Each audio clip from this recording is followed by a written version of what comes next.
जय श्री कृष्ण। इंसान को जब तक मन और इंद्रिया बस में नहीं होता तब तक वो कर्म योग को धारण नहीं कर सकता है। क्योंकि जब मन संसार के वस्तुओं के ऊपर बार बार यदि जाता है तो कर्मयोग को कैसे धारण कर सकता है। और जब तक कर्मयोग को धारण प्राणी नहीं करता तब तक वो परमात्मा को प्राप्त नहीं कर सकता है। परमात्मा को प्राप्त कर लेना बहुत बड़ा कठिन काम है। कोई यदि कहे कि परमात्मा को आसानी से प्राप्त कर लिया जा सकता है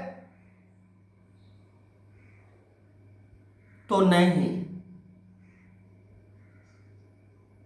परमात्मा को प्राप्ति इतना आसान से हो जाता तो संसार के प्रत्येक प्राणी परमात्मा को प्राप्त कर लेता। इसीलिए तो आज संसार में इंसान परमात्मा को छोड़कर, क्योंकि उसके मन के अंदर विश्वास बन चुका है कि छोटे मोटे अनुष्ठान से, छोटे मोटे कर्मों से परमात्मा प्राप्त नहीं हो सकता है, तो क्यों नहीं संसार में ही मन लगा के संसार को प्राप्त कर लिया जाए।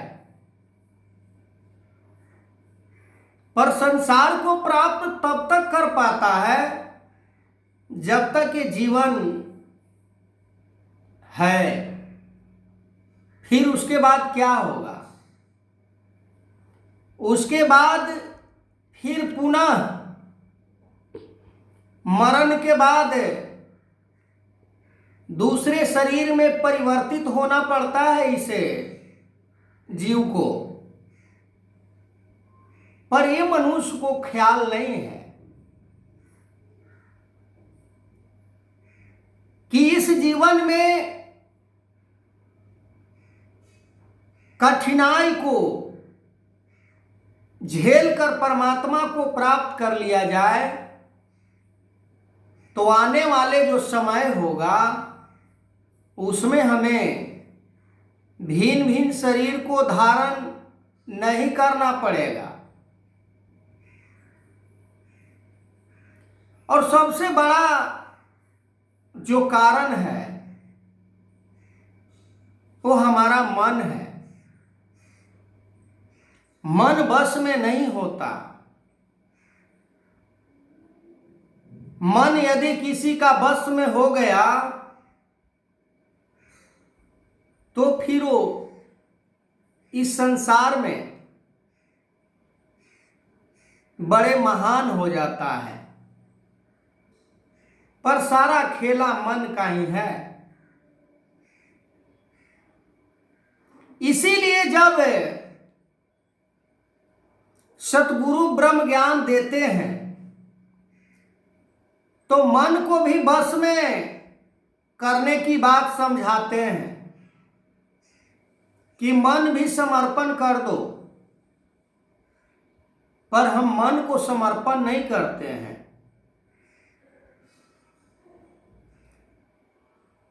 भक्ति करने का मतलब कि परमात्मा को प्राप्त करना। भक्ति करने का मतलब ये नहीं कि दुनिया को प्राप्त करना, माल खजाना को प्राप्त करना। पर अक्सर लोग आज ऐसे करते हैं कि भक्ति के दौरान,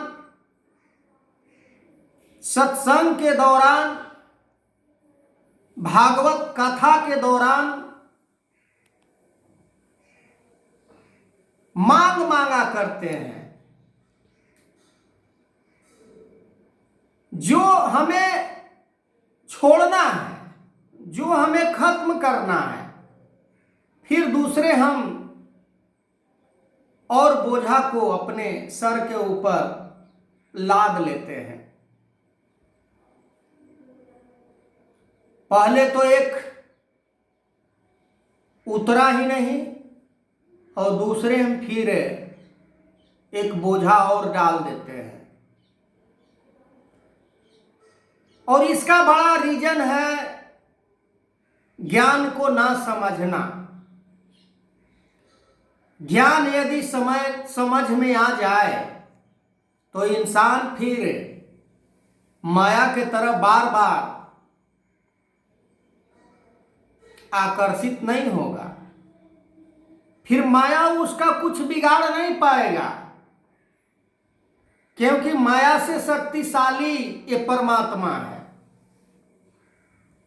परमात्मा ने ही माया को बनाया है, माया ने परमात्मा को नहीं बनाया है। और जो परमात्मा को प्राप्त कर लेता है, माया उसका दासी हो जाता है। फिर उसे ये संसार में सुख और आराम का कोई फिक्र नहीं होता कि परमात्मा की प्राप्ति में इतना कष्ट परेशानी झेलने का क्या जरूरत।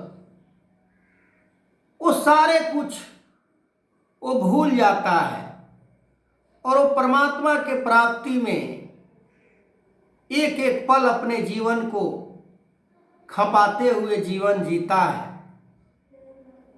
वो सुख और दुख का फिक्र नहीं करता कि जीवन में सुख आ रहा है कि दुख आ रहा है,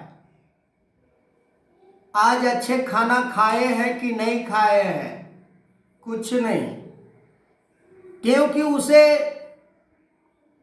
परमात्मा को प्राप्त करना है। पर आज इंसान क्या करता है, सबसे पहले उसको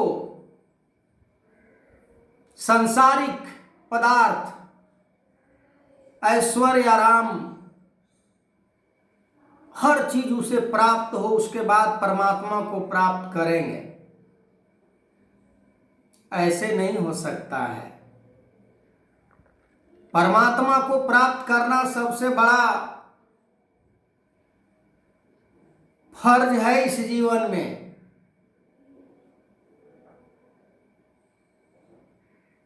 हम स्वप्न में कब तक जीते रहेंगे, खौफ में कब तक जीते रहेंगे।